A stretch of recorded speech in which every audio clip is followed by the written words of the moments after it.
सुप्रभात बच्चों। तो आज मैं आपको डॉक्टर के शब्द नामक कहानी पढ़ाने जा रही हूँ, जिसके रचयिता डॉक्टर R.K. नारायण जी हैं।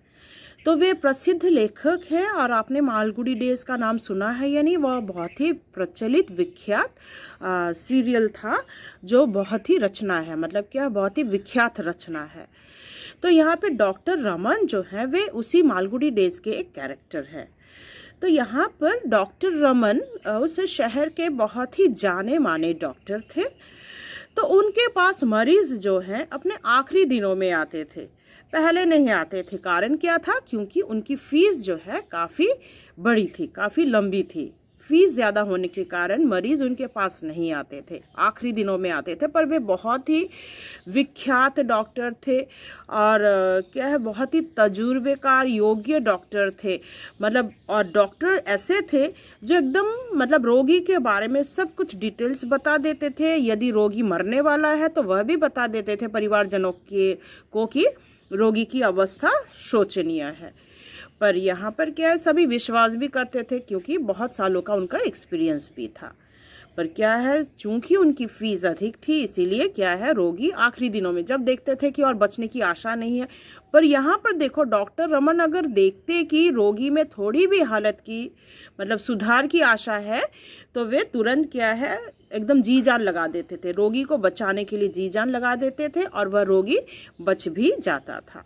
तो एक दिन क्या होता है, गोपाल उनका एक दोस्त था जिनका नाम है गोपाल। उनके बहुत ही गहरे दोस्त थे। तो गोपाल का बेटा जो है एक दिन रमन को, डॉक्टर रमन से यह बोलने आता है कि उसके पिताजी बहुत बीमार हैं। तो इन दोनों की दोस्ती 40 सालों से है। मतलब ये लोग एक साथ मतलब घूमने जाते थे, सिनेमा देखते थे, सैर सपाटे करते थे। तो 1.5 महीनों से बहुत ही बीमार है, बिस्तर से नहीं उठ पा रहे थे। तो जब डॉक्टर रमन अपने दोस्त की हालत के बारे में सुनते हैं तो वे तुरंत क्या है, अपने दोस्त से मिलने चले जाते हैं। दोस्त से जब मिलते हैं तो देखते हैं कि उनके दोस्त की हालत जो है बहुत ही शोचनीय है, बहुत ही हालत ख़राब है। तो इस हालत में उन्हें समझ में नहीं आता कि वे क्या करें, क्योंकि उनकी बचने की आशा बहुत ही धूमिल थी। उनकी पत्नी के पूछने पर भी वह कुछ नहीं उत्तर देते। तो इतने में डॉक्टर जो के दोस्त हैं गोपाल, वे पूछते हैं कि क्या वे जीवित रहेंगे या मर जाएंगे, क्योंकि उसे अपने दोस्त पर पूरा भरोसा है कि वह सच बताएगा। कारण पूछने पर पता चलता है, वह कहता है कि यदि वह मर जाएगा, ये मरने की आशा है, तो क्या है, वह जायदाद पर हस्ताक्षर करना चाहता है। तो क्या है, वह जो ज़मीन जायदाद का विल था, तो उस पर क्या है, वह हस्ताक्षर कर मरेगा, क्योंकि नहीं तो परिवार में झमेला हो सकता है। तो यह बात सुनकर डॉक्टर सोचते हैं कि ठीक है, एक झूठ ही क्यों ना बोला जाए। वे अपने दोस्त को यह नहीं बता पा रहे थे कि उनका जो समय है करीब है। तो अब वे अपने असिस्टेंट से भी यह कहते हैं कि आधी रात को कुछ भी हो सकता है। पर वे अपने दोस्त से यह कहते हैं क्या, क्योंकि नहीं तुम्हें कुछ नहीं होगा, तुम स्वस्थ हो जाओगे। तो यहाँ पे रोगी जो है मतलब गोपाल, यह बात सुनकर वह उसके मन में तसल्ली होती है कि इसका मतलब मैं नहीं मरूंगा, मैं जी जाऊंगा। और उसके बाद क्या है, डॉक्टर उसका ऑपरेशन या जो भी करना है, दवाई देते हैं, इंजेक्शन देते हैं, असिस्टेंट को जो है उसके सहायक को भी भेज देते हैं और खुद सुबह आते हैं। वे यही जानते थे शायद वह नहीं बचेंगे, पर सुबह आकर देखते हैं कि वह जीवित है। तो उसको इस अवस्था में देखकर वह बहुत खुश हो जाता है और गोपाल से कहता है कि तुम अभी 90 साल तक जियोगे, तुम्हारा और अब कुछ नहीं हो सकता। जो मुसीबत थी वह मुसीबत टल गया। तो इस कहानी से हमें यह पता चलता है कि मरीज़ जो है वह डॉक्टर के ऊपर पूरा भरोसा करते हैं। यदि डॉक्टर के शब्द जो हैं कभी कभी मरीज़ को पूरा ठीक कर देते हैं। तो इसके लिए अभी देखो, तुम लोग पृष्ठ संख्या 86 खोलोगे तो ये कहानी जो है मैं आपको पढ़ाने जा रही हूँ, उसके लिए आप लोग किताब खोलिए, पेज नंबर 86। तो कहानी का नाम है डॉक्टर के शब्द और रचयिता जो है R.K. नारायण। तो सबसे पहले मैं आर के नारायण के बारे में बता दूं तो उनका जन्म जो है केरला में हुआ था। आर के नारायण, उनका जन्म 10 अक्टूबर 1906 को हुआ था। तो 1906 को अंडरलाइन करोगे। और इनका पूरा नाम जो है, आर के नारायण का पूरा नाम जो है वो है रासीपुरम कृष्ण स्वामी अय्यर नारायण स्वामी। ठीक है, तो ये नाम थोड़ा डिफ़िकल्ट है, बड़ा है। तो आर से हो गया रासीपुरम, के से हो गया कृष्ण स्वामी, और फिर है अय्यर नारायण। इनकी रचना जो है बहुत ही विख्यात रचना है, मालगुडी डेज। यह बहुत ही विश्व विख्यात है। तो वे अंग्रेज़ी में लिखा करते थे, यह अंग्रेज़ी से हिंदी में अनुवाद किया गया है। इन्होंने अपनी जो लेखन है अधिकतर जो है अंग्रेज़ी भाषा में लिखी है। इन्हें साहित्य अकादमी का पुरस्कार भी मिला है तथा इन्हें पद्म भूषण की उपाधि भी मिली है। ये भारतीय संसद के उच्च सदन के सदस्य से मनोनीत किए गए थे और इनका देहावसान कब हुआ है? 13 मई 2001 को। ठीक है, तो अब कहानी हम शुरू करेंगे। डॉक्टर के शब्द, सबसे पहले जो है प्रस्तावना देखेंगे। श्री आर के नारायण द्वारा प्रस्तुत कहानी में डॉक्टर और मरीजों के जो परस्पर आचार विचार हैं उसका अनूठा यहाँ पर विवेचना चित्रित किया गया है। कहानी का कथानक भावपूर्ण लेखन शैली के कारण इतना रोचक बन पड़ा है कि जिससे पाठक आरंभ से अंत तक बंध जाता है। तो अब देखो कहानी शुरू करेंगे।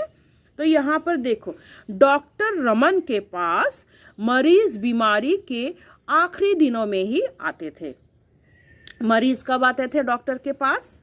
एकदम आखिरी दिनों में, जब बचने की आशा ही नहीं रहती थी। ठीक है ना।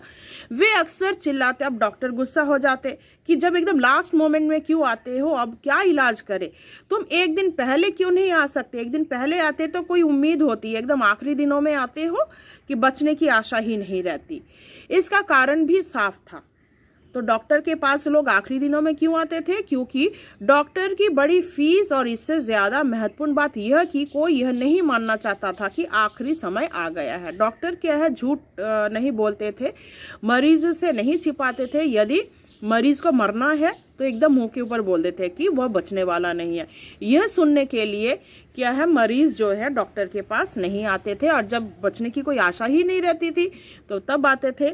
ठीक है, एकदम लास्ट मोमेंट में आते थे और डॉक्टर तब बोलते थे अब और कुछ नहीं किया जा सकता और डॉक्टर रमन के पास जाना चाहिए। आखिर समय और डॉक्टर रमन जैसे एक दूसरे से मिलजुल गए थे, इस कारण वे उनसे डरने भी लगे थे। इसीलिए क्या, मरीज भी जो है डॉक्टर से डरते थे। इस तरह जब यह महापुरुष मरीज के सामने प्रकट होते तब इस पार या उस पार, मतलब या तो जिएगा नहीं तो मरेगा, एकदम सीधा क्या है डॉक्टर बता देते थे। निर्णय तुरंत करता था।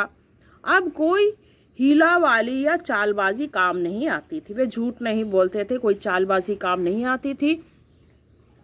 बहुत समय से डॉक्टरी करने के कारण उनमें एक तुच्छ स्वादिष्टता भी आ गई थी, मतलब काफ़ी एक्सपीरियंस्ड हो गया थे, तजुर्बेकार हो गए थे। तो वे जो है बहुत अच्छा इलाज करते थे, इस कारण उनकी राय भी कद्र की जाती थी। इसीलिए क्या है, वे जो डिसीजन बोलते थे, अपनी जो राय देते थे, इस पर क्या है मरीजों का भी विश्वास था।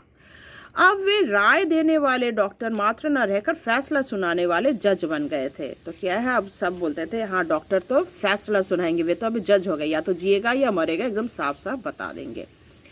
उनके शब्दों पर मरीज की जिंदगी निर्भर रहने लगी थी। तो क्या है, मरीज जो है वही सोचते थे डॉक्टर अगर बोल देंगे जिएंगे तो भाई वे उनमें भी थोड़ा एनर्जी आ जाता था। लेकिन डॉक्टर साहब इस सब से परेशान नहीं होते थे। वे नहीं बोलकर दिलासा देना उनका कर्तव्य है, जबकि प्रकृति कुछ ही घंटों में फैसला सुना देगी। वे कभी भी ना नहीं बोलते थे। मतलब क्या है, अगर कोई मरीज मरने वाला था उसे साफ बोल देते थे कि अब तुम कुछ घंटों में मर जाओगे। वे झूठ नहीं बोलते थे। लेकिन जब भी उन्हें उम्मीद की कोई जरा सी भी किरण नजर आती तो वे कमर कसकर मैदान में उतर पड़ते और चाहे जितने घंटे या दिन भी लग जाए वे सब कुछ भूलकर मरीज को यमराज के पंजे से छुड़ा लाने के प्रयत्न में लग जाते। मगर यदि डॉक्टर को यह पता चलता कि ये मरीज में थोड़ा भी मतलब बचने की आशा है तो वे जी जान लगा देते थे, घंटों भर मरीज की सेवा में लग जाते थे। कई दिन बीत जाते थे, महीने बीत जाते थे, मगर मरीज को ठीक करके ही क्या है वे दम लेते थे। आशा करती हूँ आपको यहाँ तक समझ में आया होगा। बाकी जो है मैं आपको अगले पार्ट में पढ़ाऊँगी। धन्यवाद।